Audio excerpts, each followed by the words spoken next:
మీకు అందరికీ తెలుసు, ఇన్నేళ్ళు రాజకీయాలలో ఉన్నారు. ఆయన మంత్రిగా ఉన్నారు, రాజశేఖర రెడ్డి గారు ఉన్నప్పుడు మంత్రిగా ఉన్నారు, అనేక సార్లు ఎమ్మెల్యేగా ఎమ్మెల్సీగా వ్యవహారం చేసిండ్రు.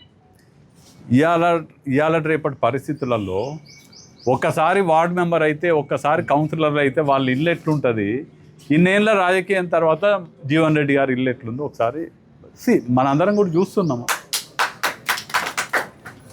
అన్నీ కూడా అంటే రాజకీయాలలో ప్రజల కోసం అన్నీ దారబోసి ఆయన గురించి పట్టించుకోలే, ఆయన భవిష్యత్తు గురించి పట్టించుకోలే, ఆయన ఆరోగ్యం గురించి పట్టించుకోలే, ఆయన కుటుంబం గురించి పట్టించుకోలే, ఆయన పిల్లల భవిష్యత్తు గురించి పట్టించుకోలేదు.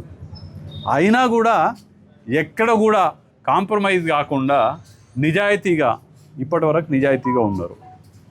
సో అట్లాంటి వ్యక్తి అంటే పూర్తిగా నిజమైన గాంధేయవాదంతో నిండినటువంటి కాంగ్రెస్ పార్టీ నాయకుడు ఎట్లుండాలంటే జీవన్ రెడ్డి గారిలాగా ఉండాలి. అట్లాంటి వ్యక్తి కాంగ్రెస్ పార్టీని వీడకూడదు అనేది నా ఉద్దేశం. అట్లాంటి వ్యక్తి కేవలం జగిత్యాలకే కాదు, ఒక తరానికి చెందినటువంటి నాయకులకు ఆదర్శమైన, మా తరానికి చెందినటువంటి రాజకీయ నాయకులకు జీవన్ రెడ్డి గారు లాంటి వ్యక్తి ఆదర్శం. సో వారు కాంగ్రెస్లోనే ఉండాలని, ఎన్ని ఇబ్బందులు వచ్చినా, ఎన్ని మనస్పర్ధలు వచ్చినా, మనది కాంగ్రెస్ కుటుంబం, కాంగ్రెస్ కుటుంబంలోనే ఆ ఇబ్బందులకు, ఆ మనస్పర్ధలకు, ఆ భిన్నాభిప్రాయాలకు పరిష్కారాలు వెతుక్కునే ప్రయత్నం చేద్దాము.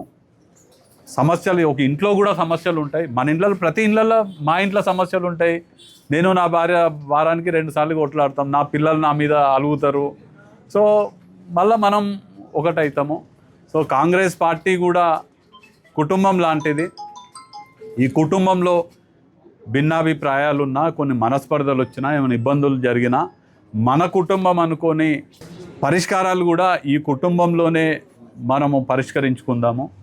జీవన్ రెడ్డి గారు అంటే కాంగ్రెస్ పార్టీ అధిష్టానానికి, అధినాయకత్వానికి అపారమైనటువంటి గౌరవం ఉన్నది. సోనియా గాంధీ గారికి కానీ, రాహుల్ గాంధీ గారికి కానివ్వండి, ఏఐసిసి జనరల్ సెక్రటరీ, సంస్థాగత వ్యవహారాలు చూస్తున్నటువంటి కేసీ వేణుగోపాల్ గారికి కానివ్వండి, వారిలాగా నిజాయితీగా వ్యవహరించే మీనాక్షి నటరాజన్ గారికి కానివ్వండి, అంటే కాంగ్రెస్ పార్టీ అధినాయకత్వానికి పూర్తిగా జీవన్ రెడ్డి గారి పైన నమ్మకం కానీ, జీవన్ రెడ్డి గారి ఆప్యాయత, పూర్తి విశ్వాసం జీవన్ రెడ్డి గారి పైన పార్టీ నాయకత్వానికి ఉంది. కాబట్టి ఏమన్నా సమస్యలు ఉంటే మనం కుటుంబంలో పరిష్కరించున్నట్టు విధంగా పరిష్కరించుకుందామని మీ అందరి ద్వారా, అంటే మేము చెప్తున్నారు, అభిమానులు చెప్తేనే జీవన్ రెడ్డి గారు ఎవరి కోసమైతే రాజకీయాలలో ఉన్నారో ఆ అభిమానులు చెప్తేనే వారు ఏమైనా వింటారు. కాబట్టి మీ అందరి ద్వారా నేను వారిని కోరేది కాంగ్రెస్ పార్టీలో ఉండాలి. కాంగ్రెస్ పార్టీ దేశానికి భవిష్యత్తు, రాష్ట్రానికి కూడా సోనియా గాంధీ గారు ఇచ్చినటువంటి రాష్ట్రం ఇది. కాంగ్రెస్ పార్టీ మనందరం కలిసి కొట్లాడి తెచ్చుకున్నటువంటి రాష్ట్రం ఇది. సో మనం ఏర్పరచుకున్నటువంటి రాష్ట్రాన్ని మనం అందరం కలిసికట్టుగా అభివృద్ధి పరుచుకుందాము. మీరు మా అందరికీ ఆదర్శమైనటువంటి నాయకులు. సో మీ మార్గదర్శకం మా అందరికీ అవసరం ఉన్నది. మీరు పార్టీలో ఉండాలి, మీరు కాంగ్రెస్ పార్టీలో ఉండాలి, కాంగ్రెస్ పార్టీలో కొనసాగాలి. మమ్మల్ని అందరినీ మీరు ముందుండి మమ్మల్ని అందరినీ కూడా నడిపించాలని నేను మీ అందరి ద్వారా జీవన్ రెడ్డి గారిని నేను కోరుతున్నాను. For more videos like this, subscribe Big TV channel.